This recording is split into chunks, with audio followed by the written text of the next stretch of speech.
অভিনেতা প্রবীর মিত্র মারা গেছেন। প্রবীণ অভিনেতা প্রবীর মিত্র মারা গেছেন। সংকটাপন্ন অবস্থায় তিনি রাজধানীর একটি বেসরকারি হাসপাতালের নিবিড় পরিচর্যা কেন্দ্রে আইসিইউতে চিকিৎসাধীন ছিলেন।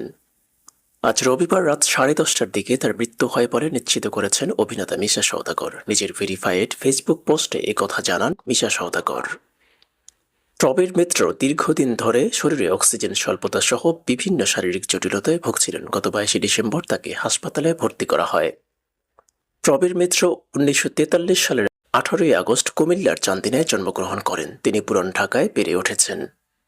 তার পুরো নাম প্রবীর কুমার মিত্র। স্কুল জীবন থেকেই তিনি নাট্যচর্চায় যুক্ত হন। স্কুলের ছাত্রাবস্থায় রবীন্দ্রনাথ ঠাকুরের ডাকঘর নাটকে অভিনয় করেছিলেন প্রবীর মিত্র। 1969 সালে নির্মিত জল ছবি সিনেমায় অভিনয়ের মাধ্যমে চলচ্চিত্রে তার যাত্রা শুরু হয়। প্রয়াত এইচ আকবর পরিচালিত ছবিটি মুক্তি পায় 1971 সালের 1 জানুয়ারি।